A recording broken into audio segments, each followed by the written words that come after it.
कार्यालयापेक्षा सावलीत झालं त्यांना सावली मिळत असेल. आता सावली मिळते बरोबर आहे हो, पण त्या सावलीत आणखी काय काय गोष्टी घडल्या त्या अजून काय काय पुढे येणार आपल्याला माहित नाही.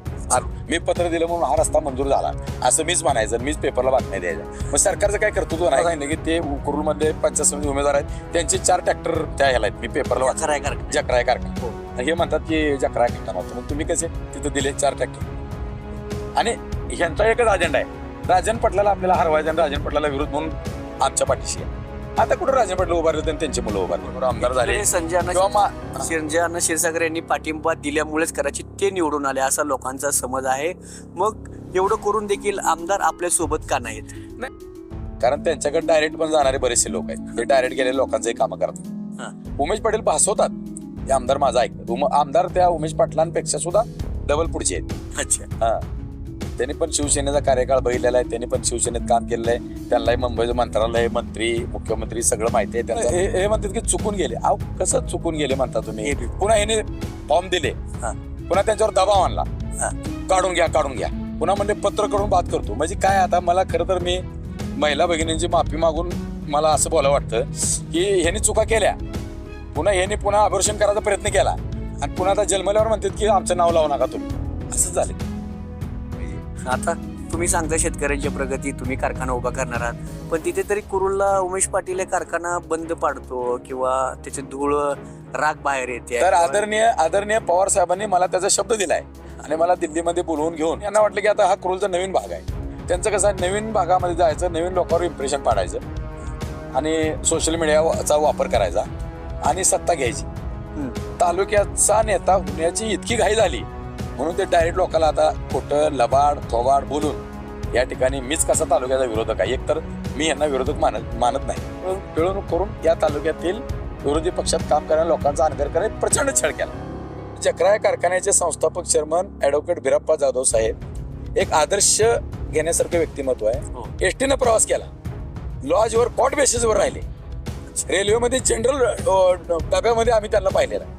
ह्या संघर्षातून त्यांनी एवढा मोठा प्रकल्प उभा केला, तो इतर उद्योजकासाठी तरुणासाठी आदर्श आहे. तुम्ही ते बंद पाडण्याची भाषा करता, ह्याला काय अर्थ आहे का? तुम्ही काढा ना दुसरा संदेश द्यायचा की हा तालुका भांडवलदाराच्या कशात चाललाय, आपण कुठं तरी याला विरोध केला पाहिजे.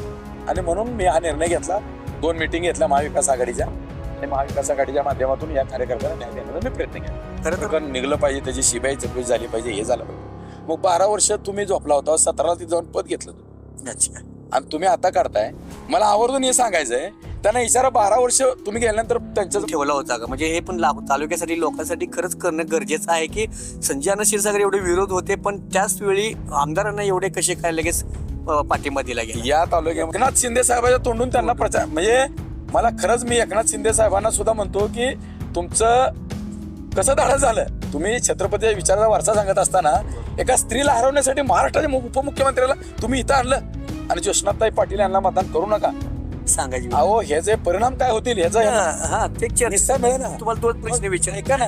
माझा प्रश्न तोच आहे. मुळात उमेश पाटील हे एकेकाळी सोबत होते, मग कुठल्या गोष्टीवरून आणि कुठल्या कारणावरून ते बाजूला ट्रॅक?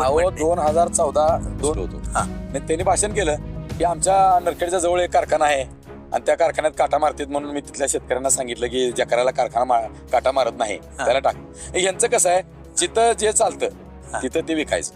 अच्छा. जिथं जे सदस्य झाल्यानंतर त्यांनी तिथं काय अशी कटकारस्थानं केली की त्या ठिकाणची जनता त्यांना वैतागली होती. बागे त्यांना ते स्वतः उभा राहिले तर निवडून येतील याची खात्री नव्हती. मग त्यांना एक तर असं पाहिजे होतं की अर्धा तालुका वाटून घरातच घ्यायचा होता.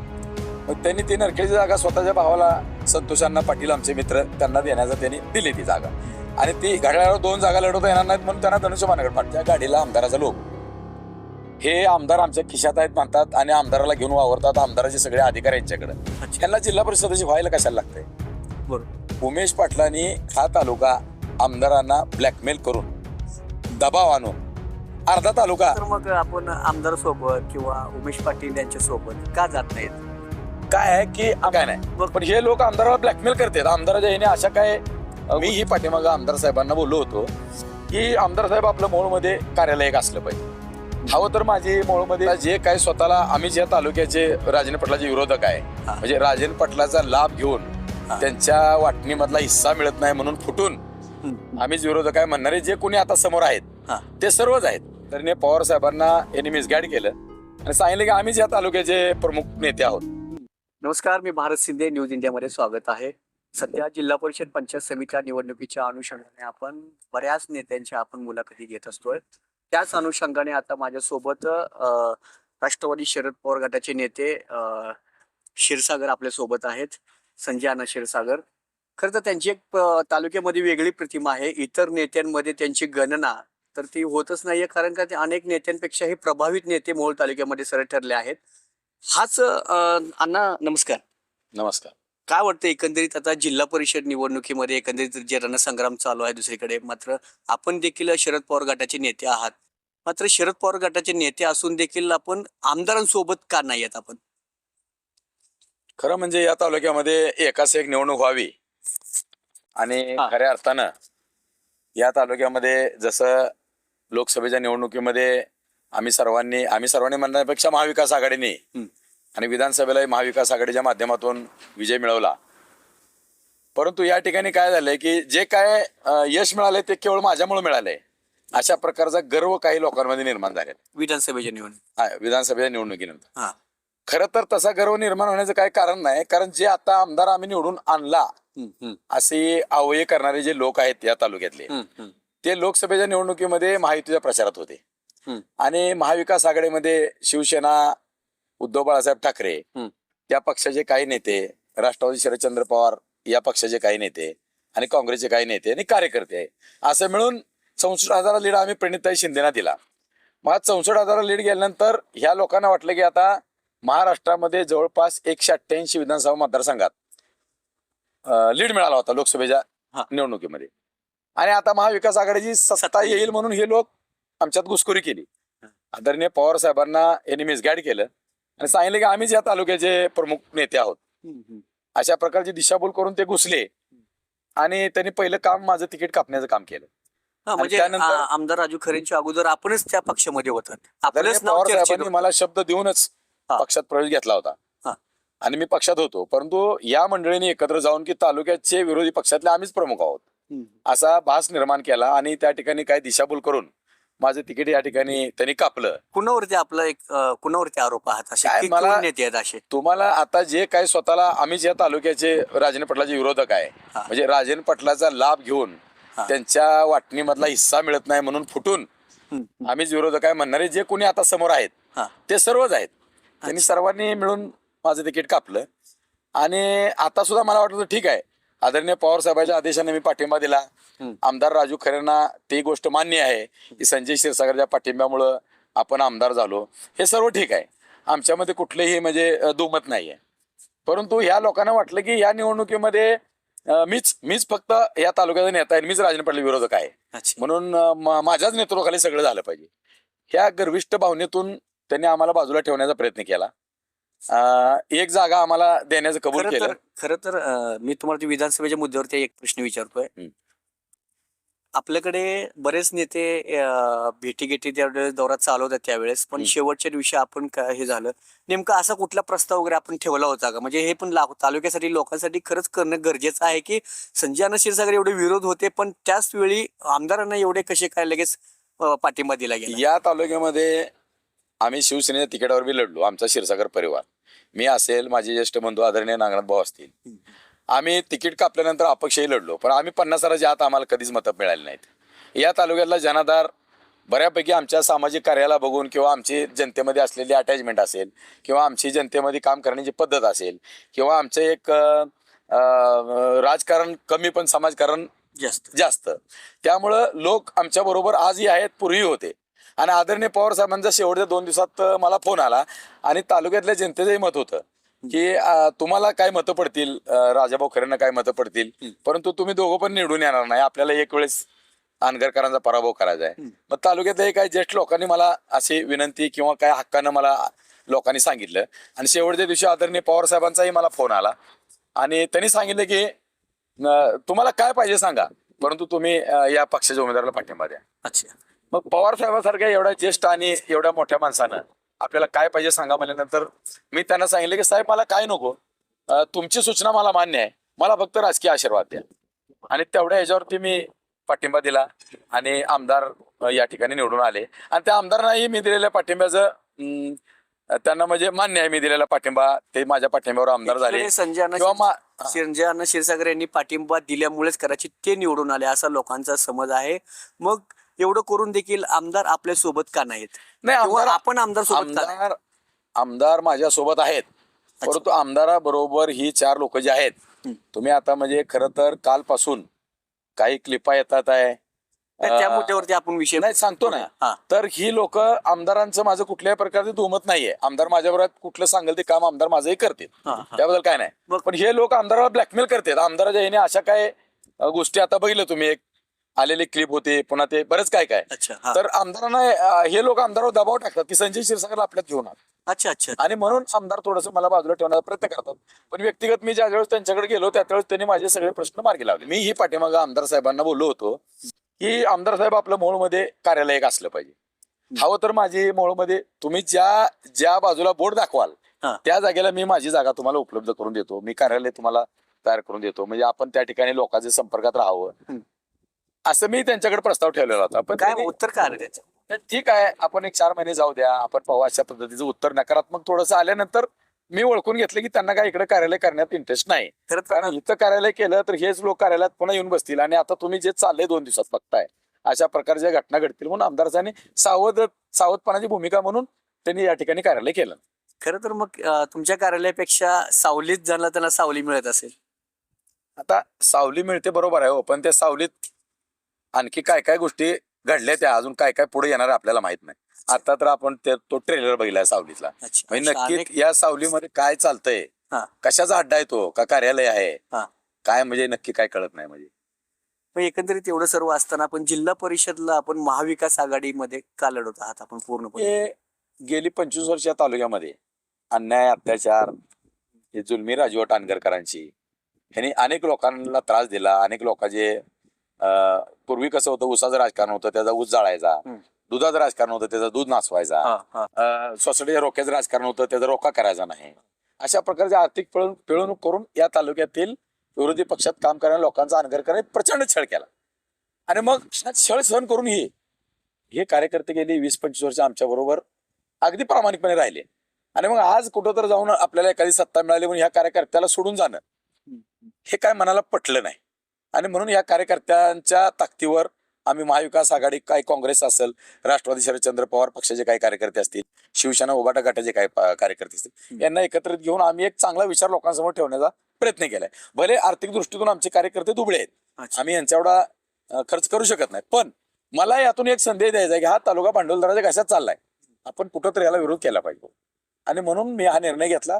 2 मीटिंग घेतल्या महाविकास आघाडीच्या, आणि महाविकास आघाडीच्या माध्यमातून या कार्यकर्त्यांना न्याय देण्याचा मी प्रयत्न केला. खरं तर मग आपण आमदार सोबत किंवा उमेश पाटील यांच्या सोबत का जात नाहीत? काय आहे की आमची विचारधारा 20% राजकारण, 80% समाजकारण. आणि ही जी मंडळी आता तुम्ही बघताय, ही मंडळी विकासाच्या गोंडस नावाखाली ह्यांचा ठेकेदार आणि टक्केवारीचा व्यवसाय चालवणारे लोक आहेत. अच्छा. आणि आम्ही त्या व्यवसायात कधी पडलोच नाही. आणि ज्या ठिकाणी आम्हाला गरज आहे त्या ठिकाणी आम्ही, आमचं सरकार होतं त्यावेळेस आम्ही पालकमंत्री होते, मंत्री होते, त्या ठिकाणी लोकांचे प्रश्न सोडवले, कामं केली, विकास निधी आणला. असं काय ह्यांनी एखादं पत्र दिलं आणि त्या ठिकाणी ती निधी मिळाला, मग सरकारचं काय कर्तव्यच नाही का? सरकारच्या काय अजेंड्यात किंवा अर्थसंकल्पात काय सरकार तरतूदच करत नाही का? बरोबर. मी पत्र दिलं म्हणून हा रस्ता मंजूर झाला असं मीच म्हणायचं, मीच पेपरला बातम्या द्यायच्या, मग सरकारचं काय कर्तृत्व नाही का? हा, याचं कर्तव्य- उदाहरण देखील तिकडे समोर आले गेले.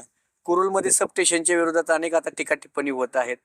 राजू खरे म्हणतात मी आणलं, उमेश पाटील म्हणले मी आणते. मग नेमकं आणलं कोणी? हो, मला सांगा, सरकार आहे, मग सरकारला कुठल्या भागात कुठली अडचण आहे हे माहित असतं का नाही? मग कार्यकर्ते, नेते असतात, निवेदन देत असतात, निदर्शन, आम्ही बी निदर्शनाचं आणून देतो. मी आणलं म्हणजे काय सरकारचं कर्तव्य नाही का? जिथं वीज पुरवठा कमी आहे त्या ठिकाणी दिला पाहिजे, वीज दिली पाहिजे, लोकांचे प्रश्न सोडवले पाहिजे. म्हणजे एखादं काम केलेलं ह्यांना सांगावं लागतं मी केलं म्हणून. अच्छा. मग लोकांना दिसतंय ना तुम्ही केलेलं, लोक म्हणतील ना या तुम्ही केलं, तुमचे हार सत्कार करतील ना त्या. खरं तर अण्णा, जिल्हा परिषद निवडणूक जसं निवडणूक ही कार्यकर्त्यांची असते, पण एकंदरीत कुठं एकीकडे कामाला कार्यकर्ते कुठे दिसून येत नाहीत किंवा उभा राहत आता मी तुम्हाला सांगतो, कार्यकर्त्याची निवडणूक असते, एकंदरीत आपलं मी तर म्हणतो जे उभारलेत आपण देखील उभं राहायला पाहिजे. नाही, एकंदरीत तुम्हाला सांगतो, यांच्या गाडीला आमदाराचा लोगो, हे आमदार आमच्या खिशात आहेत म्हणतात आणि आमदाराला घेऊन वावरतात. आमदाराचे सगळे अधिकार यांच्याकडे. अच्छा. त्यांना जिल्हा परिषद सदस्य व्हायला कशाला लागतंय? बरोबर. उमेश पाटलांनी हा तालुका आमदारांना ब्लॅकमेल करून दबाव आणून अर्धा तालुका स्वतःच्या घरात वाटून घेतला. अच्छा. तुम्ही बघा नरखेडला त्यांचे भाऊ हा, उभारलेत, त्यांचेच बंधू उभा राहिले. ते स्वतः कुरुला उभारलेत. आणि विरवडे गाव, विरवडेच्या अवताडे म्हणजे त्यांच्या वडिलांचा आजोळ आहे. अच्छा. तर ते वडिलांच्या मामाच्या नात्यातल्याच कार्यकर्त्यांनी त्यांनी तिकीट दिलं. म्हणजे अर्धा तालुका यांनी स्वतःच्या घरात घातला. आणि कसे कार्यकर्ते निवडून काय आमदारकीचा लोभ यांच्या गाडीवर, आमदार यांच्या सावली बंगल्यात. अच्छा. हे काय किती दिवस चालणार? हे आज आज जी परिस्थिती मी हा. जी पाहिली, हा. विरोधकाकडून ज्या टीका टिप्पण्या व्हायला हा. किंवा काही क्लिप्स बाहेर आले, हा. ह्यावरून आता मी ठरवलं की ठीक आहे, आता हे निवडणूक आहे. निवडणूक म्हणजे एक चळवळ आहे. निवडणुका येतात जातात, पण या तालुक्याला कुठंतरी एक चांगल्या दिशा. पद्धतीचा ट्रॅक मध्ये आपण आणलं पाहिजे. आज तालुक्याचा आमदार आपल्या बरोबर या तालुक्यात आहे. हा. आमदार बरोबर आपण आहोत. सरकारची काय आमदार म्हणून मदत होतच असते किंवा लोकप्रतिनिधी म्हणून त्यांचं कर्तव्य ते पार करतच असतात. पण हे आमदार जे ह्या वेगळ्या ट्रॅकवर गेलेत आणि ह्यांच्यात जे आता काय अर्वाच्य भाषेत शिवीगाळ करणं किंवा चुकीच्या पद्धतीच्या क्लिप्स काढणं किंवा हे अजून आणखी भरपूर बऱ्याच गोष्टी आहेत ह्याच्यामध्ये. तर ही निवडणूक झाल्यानंतर आम्ही स्वतः काय प्रतिष्ठित कार्यकर्ते आमचे शिवसेनेचे आदरणीय दीपक गायकवाड मेंबर असतील, सतीदादा पाटील असतील, आम्ही असो किंवा काँग्रेसची काय मंडळी आहेत, सुभाष अण्णा पाटील असतील किंवा तालुका अध्यक्ष असतील काँग्रेसचे विनय पाटील असतील, असे एक 10 जण आम्ही त्या आमदारांकडे जाऊन त्यांना आम्ही सांगू हा ट्रॅक तुम्ही कुठेतरी बदलण्याची गरज आहे. कारण ज्या अपेक्षेनं 1,25,000 लोकांनी तुम्हाला या ठिकाणी मतदान केलं, निवडून आणलं, त्या लोकांचा अपेक्षाभंग होता कामा नये. आणि मला विश्वास आहे हे जे आता चाललेलं सगळे पाहून त्यांना जर योग्य दिशा देण्याचं काम आमच्यासारख्या लोकांनी केलं तर या तालुका पुन्हा आम्ही व्यवस्थित रुळावरती आणूया. खरं तर आता एकेकाळी आपण सचिन जाधव जकाराचे चेअरमन सचिन जाधव यांच्यासोबत देखील आपण होतं काही दिवस. काय वाटतं एकंदरीत आता त्या ठिकाणी नरखेडमधून कुरुलमध्ये निवडणूक लढवण्यासाठी काय एवढं असं वाटलं की उमेश पाटील यांना? म्हणजे एक तर पहिली गोष्ट अशी की नरखेडमध्ये ते जिल्हा परिषद सदस्य होते. हा. अनगरकराच्या गटातून ते सदस्य झाले. सदस्य झाल्यानंतर त्यांनी तिथं काय अशी कटकारस्थानं केली की त्या ठिकाणची जनता त्यांना वैतागली होती. बागेत त्यांना ते स्वतः उभा राहिले तर निवडून येतील याची खात्री नव्हती. मग त्यांना एक तर असं पाहिजे होतं की अर्धा तालुका वाटून घरातच घ्यायचा होता. मग त्यांनी ती नरखेडची जागा स्वतःच्या भावाला संतोष अण्णा पाटील आमचे मित्र त्यांना देण्याचा त्यांनी दिली ती जागा. आणि ती घड्याळावर 2 जागा लढवता येणार नाहीत म्हणून त्यांना धनुष्यबाणाकडे पाठवलं. अच्छा. आणि त्यांना ते दिलं.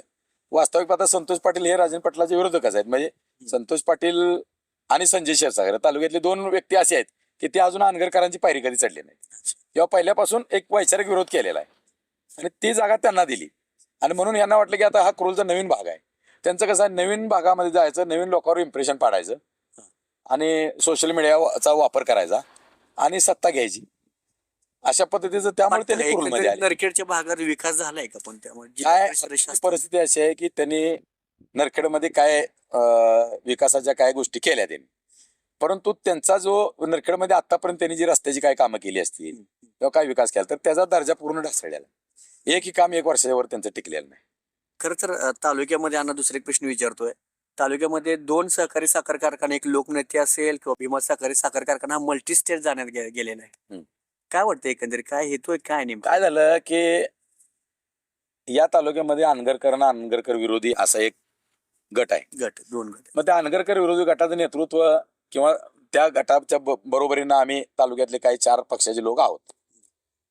मग आम्हाला वाटलं की या तालुक्यामध्ये एक साखर कारखानदार आहे विरोधक, मग दुसरा बी आपल्याला एक साखर कारखानदार विरोधक असावा म्हणून माडिकांना 2011 साली त्यांचाच तो कारखाना होता. त्या निवडणुकीमध्ये आम्ही शिवसेना आम्ही मदत केली आणि त्यांना निवडून आणलं. आम्हाला त्यांच्याकडून काय अपेक्षा होत्या, त्यांच्याबरोबर आम्ही जिल्हा परिषद पंचायत समितीची 1 निवडणूक लढलो, 2 निवडणुका लढलो. 50% सत्ता आम्हाला मिळाली, सभापती झाला, जेडपी मध्ये 2-3 सदस्य आमचे गेले, चांगलं होतं. परंतु त्यांनी पुन्हा काय केलं की कारखाना खासगी केला, मल्टीस्टेट कारखाना केला आणि तालुक्यातील शेतकऱ्यांचा विश्वासघात केला. म्हणजे प्रत्येक 10 वर्षांनी एक नेता येणार, वर्षानुवर्ष आमचे कार्यकर्ते रडत खडत त्रास सहन करत त्याग करत विरोध टिकवून ठेवणार आणि हे नेतृत्व येणार करणार, पुन्हा तालुक्याला बुडवणार, तालुका लुटणार जाणार, अशा प्रकारची ही परंपरा 2 दशके तर चालू आहे. मला वाटतं आता पुन्हा ही मंडळी आली, ह्या मंडळीचं तर 1 वर्षभरातच पूर्ण एकमेकाची वाबाडी काढायला लागली. आपण देखील कारखाना काढण्याच्या मार्गावर आहेत. काय नेमकं काय त्या कारखान्याचं? मी मोहोळ तालुक्यातल्या उत्तर भागामध्ये मसले चौधरी या गावी जनकल्याण शुगर्स लिमिटेड या नावानं कारखान्याचा प्रस्ताव दिलेला आहे. अच्छा. परंतु त्याच्यामध्ये 2011ला प्रस्ताव मी दिला होता. लोकनेते कारखान्याने त्याच्यामध्ये लिटिगेशन केलं. 4 वर्ष त्याच्यामध्ये गेले. त्यानंतर निकाल माझ्यासारखा लागला. त्याच्यानंतर पुन्हा दुसऱ्या गावडी दरपडाच्या एका कारखान्याने लिटिगेशन केलं. तर तो हायकोर्टामध्ये जवळपास 50 वेळा त्या ठिकाणी ते मॅटर चाललं. पण अजिबात त्या ठिकाणी काय झालं नाही. आता आदरणीय पवार साहेबांनी ज्यावेळेस मी त्यांच्याजवळ गेलो त्यावेळेस त्यांनी मला सांगितलं तुम्हाला काय पाहिजे. तर मी त्या साहेब मला आशीर्वाद द्या. आणि मग ही निवडणुकी झाल्यानंतर मी साहेबांना भेटलो. साहेबांना मी सांगितलं साहेब माझा गोपीनाथ मुंडे साहेबाच्या मार्गदर्शनाखाली आशीर्वादानं त्यांच्या सूचनेनुसार मी हा प्रस्ताव दिला होता. पण मला ह्याच्यामध्ये पाठबळ मिळत नाही.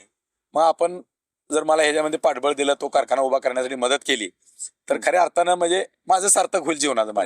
मला आमदारकी मिळाली पाहिजे किंवा खासदारकी मिळायला पाहिजे यामध्ये फार मला काही रस नाही. परंतु एक शेतकऱ्याचं मंदिर उभं राहिलं पाहिजे. त्या भागाचा विकास झाला पाहिजे.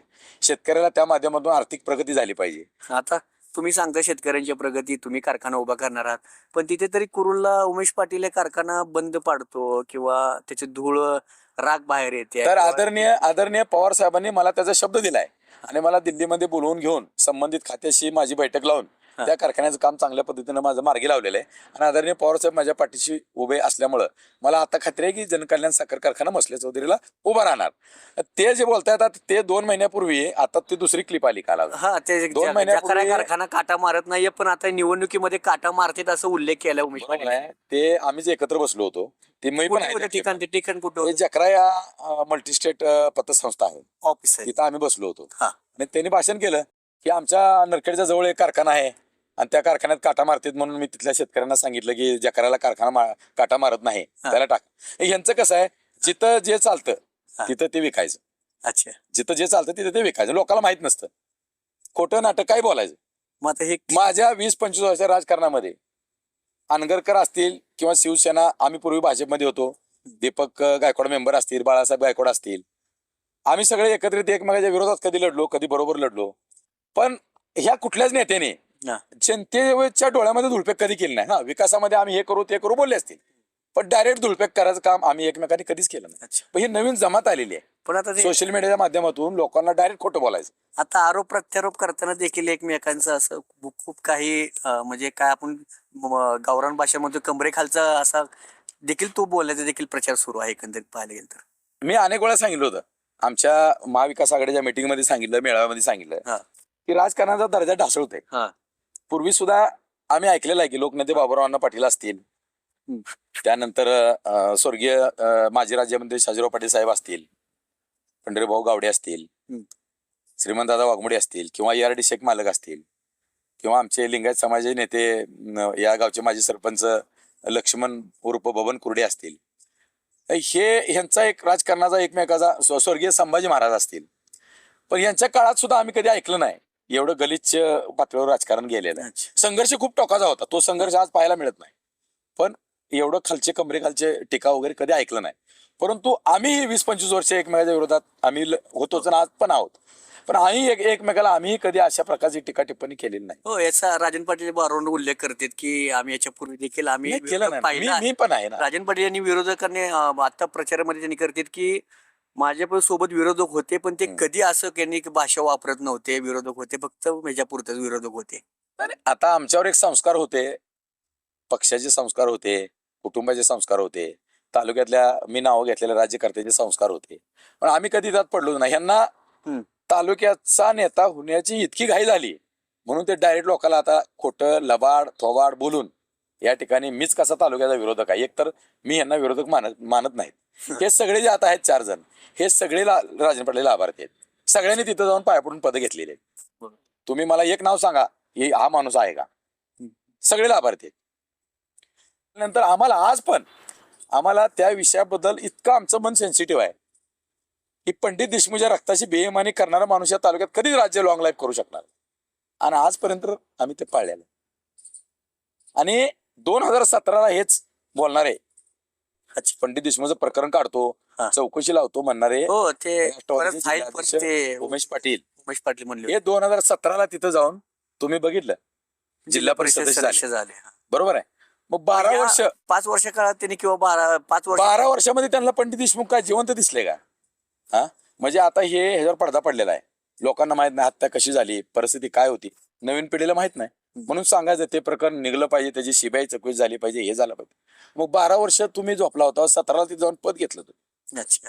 आणि तुम्ही आता काढताय. मला आवर्जून हे सांगायचंय त्यांना, इशारा 12 वर्ष तुम्ही गेल्यानंतर त्यांच्याजवळ तुम्ही पुन्हा जेडपी सदस्य झाल्यावर 3 वर्ष राहिला. म्हणजे त्यावेळेस याचे काय कुठे मग ठरवलं? राजकीय भांडवल देखील. लबाड बोलायचं, खोटं बोलायचं, लोकांची दिशाभूल करायची, आणि या तालुक्याचा मीच विरोधक आहे म्हणून हा हा हा नेतृत्व आपलं जबरदस्तीने रुजवण्याचा प्रयत्न करा. अशी लबाड माणसं आमच्या पिढीत आम्ही पाहिली नाहीत, आणि पूर्वीच्या पिढीत मी तुमची नावं घेतली, त्या पिढीतला इतिहास सुद्धा आम्ही कधी असलेला लबाड लोकांचा पाहिला नाही. एवढा लबाड माणूस. विद्यमान आमदारावर किती टीका होते, टक्केवारीचं राजकारण केले करतात म्हणून. नाही, आता काय झालंय, विद्यमान आमदाराचं 1 वर्ष आमदारकीचं पूर्ण झालेलं आहे. 1.5 वर्ष. 1.5 वर्ष व्हायचंय, अजून 6 वर्ष झालेलं आहे. तर ह्या चौकडीने त्यांना काही सुधरू दिलेलं नाही.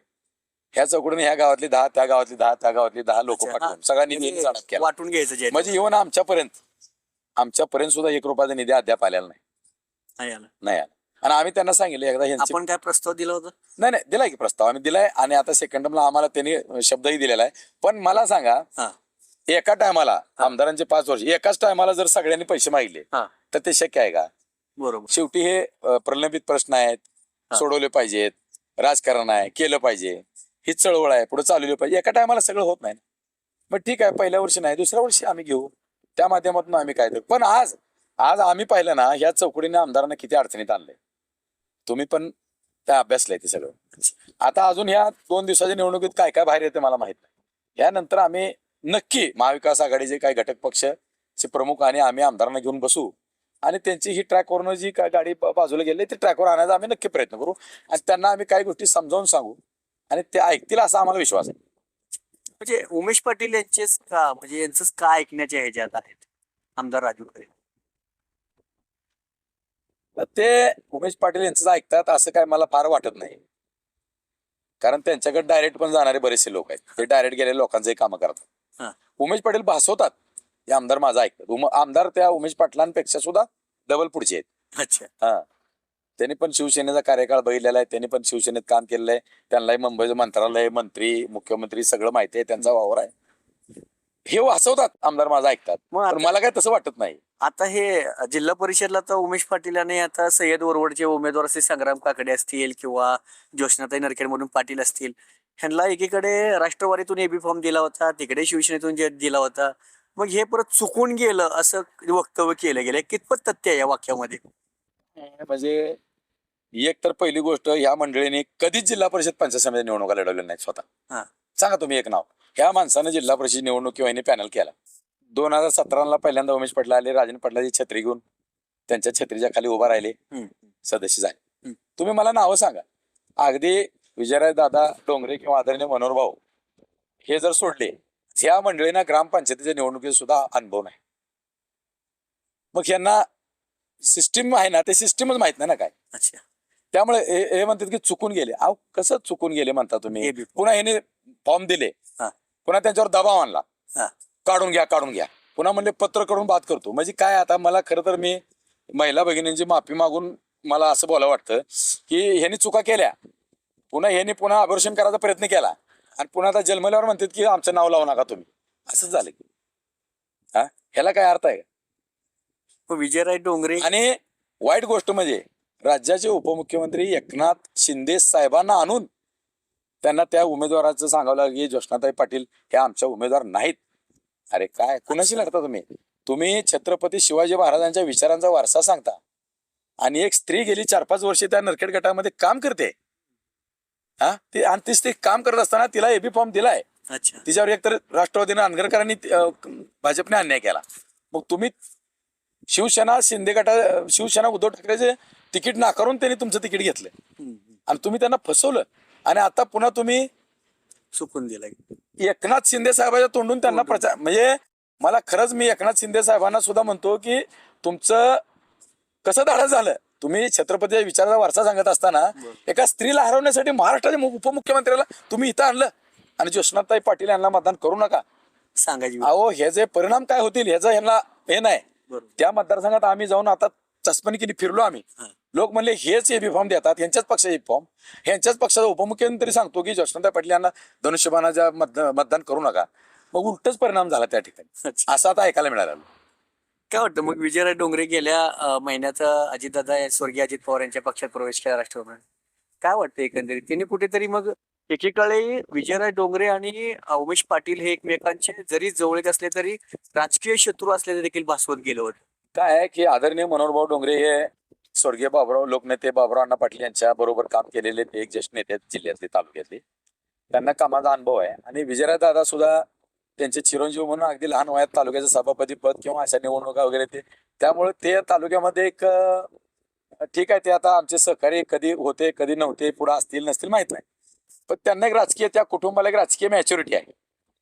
आणि त्यांनी बघा, तुम्ही इतर ठिकाणी कुठेही प्रचाराला ते आलेले मला दिसले नाही, किंवा त्यांनी प्रचारामध्ये कुठे बेताल वक्तव्य केलेले मला आढळलेले नाही, किंवा काय नाही. एक त्यांना राजकीय मॅच्युरिटी असलेलं ते एक कुटुंब आहे. आणि त्यांनी अनुभवलेले आहेत निवडणुका, राजकारण अनुभवलेलं आहे. ही जी मंडळी आहे का नाही, ह्या मंडळींनी कधी निवडणुका अनुभवलेल्याच नाही. त्यामुळं ह्यांना ह्यांनीच ते नियम करायचा आणि ह्यांनीच ते नियम मोडायचा. ह्यांना कुठं काय बोलावं, हा. ह्यांच्यातला एक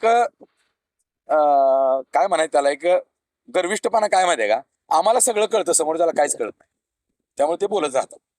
पण जनता हुशार आहे, लोकांना सगळं कळतं तुम्ही काय बोलता काय नाही, कशासाठी तुम्ही आला, तुम्ही कुरुलमध्ये उमेदवार दिलेले कसले आहेत, ते काय करतात काय नाही. आता परवा सांगितलं की ते कुरुलमध्ये पंचायत समिती उमेदवार आहेत, त्यांचे 4 ट्रॅक्टर त्या ह्याला आहेत, मी पेपरला वाचलं, जकराय कारखाना. हो. आणि हे म्हणतात की जकराय कारखाना होतं, मग तुम्ही कसे तिथं दिले 4 ट्रॅक्टर.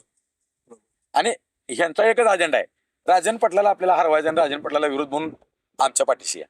आता कुठं राजन पाटील उभारले आणि त्यांची मुलं उभारले. मी तर आज असं म्हणायला बसलो की महाविकास आघाडीच्या माध्यमातून आम्ही ज्या ज्या ठिकाणी उमेदवार दिलेत ते चांगलेच उमेदवार आहेत, आर्थिक दृष्टीने थोडे कुमकुवत आहेत, पण जनताही हुशार आहे.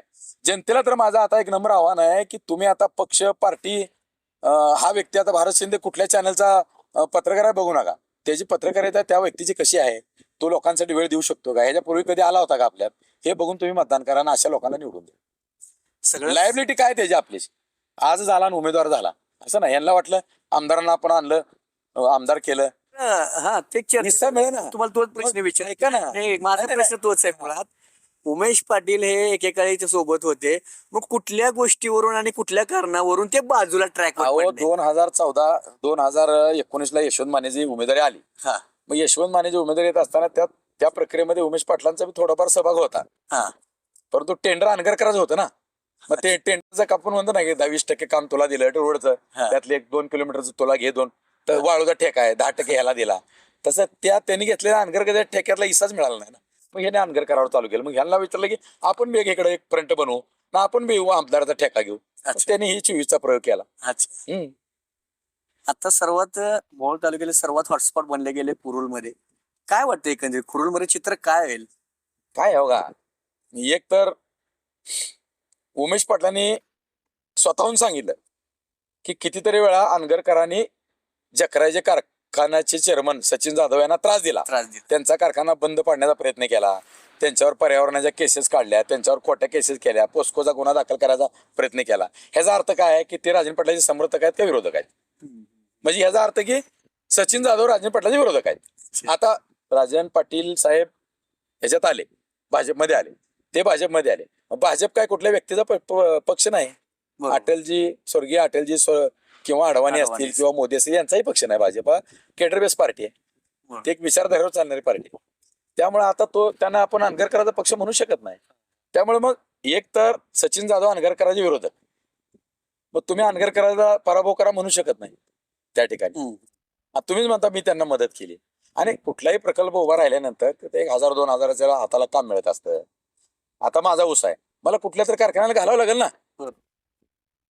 त्यामुळे शेतकरी आता असा विचार करतो, काटा मारला वगैरे काय नाही. शेतकरी या शेतामध्ये 1 लाख रुपये टाकतो, त्याला 3 लाख रुपये उत्पन्न येतं, तो 2 लाखावर समाधान राहतो. त्याचा प्रश्न एक असतो की मला लवकर पैसे कोण देणार, त्याला मी ऊस देणार. काटा मारणे बिरणे ह्या गोष्टी शेतकऱ्याच्या डोक्यात आता पूर्ण गाऊन झालेल्या आहेत. मी सुद्धा ऊसाची आंदोलन केली, मी सुद्धा राजू शेट्टीला बोलवलं, ऊस परिषदा घेतल्या, मी सुद्धा सगळं केलं. पण शेतकऱ्याला काट्यापिटीचे काय घेणं देणं नाही. शेतकऱ्याला कळतं ना आपण किती ऊस पिकवला, किती गेला, किती. शेतकरी म्हणतो की मी पिकवलेल्या, मी 10 रुपये टाकले, मला त्याचे 40 रुपये आले, बाद झाले. एका बाजूला म्हणायचं काटा मारतो, दुसऱ्या बाजूला म्हणायचं जकराय चांगला आहे, एका बाजूला म्हणायचं राजन पाटलाचा विरोध संपा. मग ते कुठे विरोधक आहेत? हा. राजन पाटलाचे सचिन जाधव विरोधक नाहीत ना? आहेत का? नाही. एकच आहे. अहो आम्ही पाहिलेला आहे, माझा जनकल्याण साखर कारखान्याचा प्रस्ताव 2010-11 मध्ये होता, त्यांचाही त्या काळामध्ये होता. तर जकराय कारखान्याचे संस्थापक चेअरमन ऍडव्होकेट बिराप्पा जाधव साहेब एक आदर्श घेण्यासारखे व्यक्तिमत्व आहे. हो. एसटीनं प्रवास केला, लॉजवर कॉट बेसिसवर राहिले, रेल्वेमध्ये जनरल डब्यामध्ये आम्ही त्यांना पाहिलेला आहे. ह्या संघर्षातून त्यांनी एवढा मोठा प्रकल्प उभा केला, तो इतर उद्योजकासाठी तरुणासाठी आदर्श आहे. आदर्श. आणि तुम्ही ते बंद पाडण्याची भाषा करता, ह्याला काय अर्थ आहे का? तुम्ही करा ना दुसरा कारखाना. आता आमच्यावर बी अनगरकरांनी टीका केली, मी ऊस परिषद घेतली, त्याच्यावर अनगरकरांनी टीका केली. माझ्याकडे त्या टीकेची बातमी सुद्धा आज आहे, 2008ची बातमी आहे. अच्छा. ते म्हणले उद्योग समूहवाल्यांनी कारखानदारावर बोलू नये. मी तीच बातमी घेऊन नंतर मी गोपीनाथ मुंडे साहेबांकडे गेलो. साहेब म्हणले तू पण जागा घे, तुला मी मदत करतो. आणि मग त्यात म्हणजे विरोधी पक्षाने केलेली टीका आम्ही प्रेरणा म्हणून घेतली आणि त्यांच्या बरोबर आपल्याला काय करता येते का असा आम्ही नेहमीच प्रयत्न केला. हे होते संजय अण्णा क्षीरसागर, शरद पवार गट नेते. यांनी अनेक आपल्या मुलाखतीमध्ये नवनवीन घडामोडी असतील त्यांनी त्याला उजाळा देखील देण्यात गेलाय. पाहूया मात्र आता ज्या जिल्हा परिषद पंचायत समितीच्या निवडणुकीमध्ये काय घडणार तेवढंच ते देखील पाहणं आवश्यकाचं ठरणार आहे. कॅमेरामन अक्षयसह भारत शिंदे, न्यूज इंडिया, मोहोळ.